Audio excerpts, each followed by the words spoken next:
मेरी पत्नी इतनी ज़्यादा सुंदर थी कि कोई भी उसे देखता वह उस पर फिदा हो जाता था। मेरी पत्नी का नाम अंजलि था। 6 फुट उसकी हाइट थी। उसकी रंग की बात करें तो उसके आगे दूध भी फीका पड़ जाए। नैन नक्श की तो अंजलि मालकिन थी। उसके लंबे लंबे बाल काली अंधेरी रात की तरह थे, जो कोई भी उसमें गुमनाम हो जाए। नमस्ते दोस्तों, मेरा नाम रवि है। मैं मध्य प्रदेश का रहने वाला हूँ।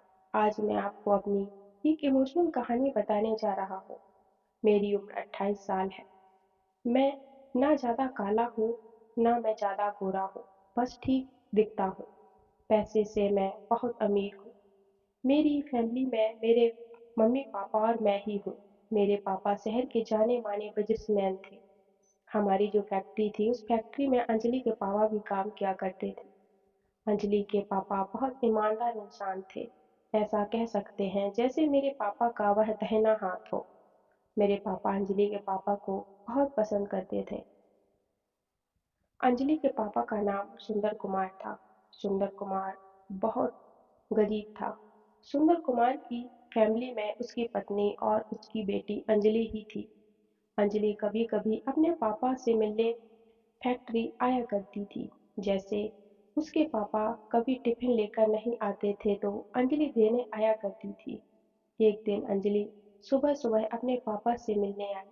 अंजलि स्कूल जा रही थी, तो अंजलि को कुछ पैसों की ज़रूरत होगी, फीस के लिए। अंजलि अपने पापा से मिली और उसने पापा से कहा, "पापा मुझे कुछ पैसे चाहिए, मुझे फीस देनी है। अगर फीस नहीं दी तो मुझे स्कूल में पेपर देने को नहीं मिलेगा।" अंजलि के पापा के पास पैसे नहीं थे, क्योंकि उनकी पगार 2 तारीख को मिलती थी। अंजलि के पापा सुंदर कुमार मेरे पापा के पास आए और कहने लगे, "मालिक, मुझे 2,000 की ज़रूरत है।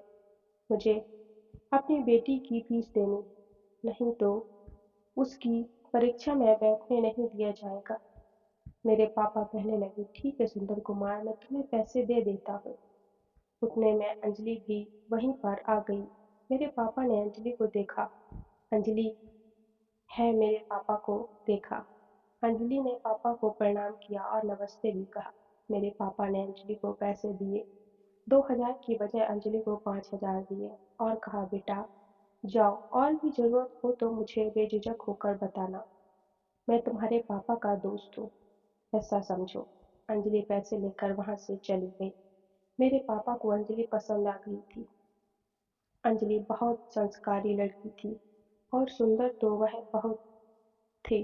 पापा ने एक दिन सुंदर कुमार अंकल को अपने घर बुलवाया और उनसे उनकी बेटी अंजलि का हाथ मांगा। पापा ने सुंदर कुमार से कहा, "सुंदर, तुम मेरे यहाँ बहुत सालों से नौकरी कर रहे हो। तुम बहुत अच्छे इंसान हो। मैं यह अच्छी तरह से जानता हूँ, और तुम्हारी बेटी भी बहुत संस्कारी है। मेरा इकलौता बेटा है। मैं चाहता हूँ कि तुम अपनी बेटी का हाथ मेरे बेटे के हाथ में दो। अंजलि को अपने घर की बहू बनाना चाहता हूँ।" सुंदर कुमार ने जैसे ही इतना सुना, सुंदर कुमार रोने लगा। पापा ने सुंदर कुमार को तसल्ली देते हुए कहा, "सुंदर कुमार, तुम रो नहीं। मैंने अगर कुछ गलत कहा हो तो मैं तुमसे माफ़ी मांगता हूँ। अगर तुम्हें रिश्ता मंजूर नहीं है तो तुम मना कर दो। मैं बुरा नहीं मानूंगा, ना तुम्हें तुम्हारी नौकरी से निकालूंगा।" सुंदर कुमार कहने लगा, "नहीं मालिक, मैं रो नहीं रहा हूँ। यह तो खुशी के आंसू हैं।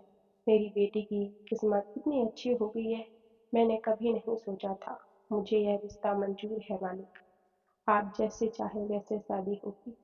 सुंदर कुमार की बात सुनकर पापा ने फौरन लड्डुओं का डब्बा मंगवाया और सुंदर कुमार का मुंह मीठा करवाया।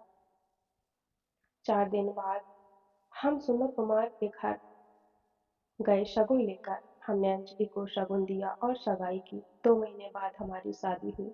मुझे तो रहा ही नहीं जा रहा था। मुझे नहीं पता था कि मेरी शादी इतनी सुंदर लड़की से होगी। 2 महीने कैसे गुजरे बस मुझे ही पता था। बस अब इंतजार खत्म हुआ। अंजलि दुल्हन बनकर मेरे घर आई। अंजलि को पाकर मैं बहुत खुश था। अंजलि भी मुझे पाकर बहुत खुश थी। मेरी फैमिली भी अंजलि को बहुत प्यार करती थी। सारे रीति रिवाज होने के बाद अब हमारी बारी आई सौगात की। मैं अंजलि के लिए दूध का गिलास लेकर अपने कमरे में गया। अंजलि बड़ा सा घूंघट डाले बेड पर बैठी हुई थी। मैंने दूध का गिलास टेबल पर रखा और जाकर अंजलि के पास बैठ गया। मुझे बिल्कुल भी रहा नहीं जा रहा था। मेरे तन बदन में जैसे आग लगी हुई थी। मैंने अंजलि का घूंघट उठाया। अंजलि ने मेरा हाथ पकड़ लिया और कहने लगी, पहले मेरी मुंह दिखाई दो। मैंने अंजलि को मुंह दिखाई में पायल दी। अंजलि पायल देखकर बहुत खुश हुई। फिर क्या था, मैंने अंजलि को लेटा दिया और सीधा चढ़ाई कर दी। अंजलि की चिड़िया बहुत टाइट थी। मुझे और भी मजा आ रहा था। अंजलि फड़फड़ा रही थी पर मैंने अंजलि को दबोच रखा था। मैंने अंजलि को सर की सैर कराई। इतनी ज्यादा सैर कराई कि अंजलि बेहोश होने लगी। मैंने अंजलि को थोड़ा रेस्ट करने का मौका दिया। उसके बाद हम दोनों सो गए। जैसे ही मैं सुबह उठा, मुझे लग रहा था मैंने दुनिया जीत ली। यह थी मेरी कहानी दोस्तों। कैसी लगी आपको कमेंट सेक्शन में जरूर बताना। राधे राधे।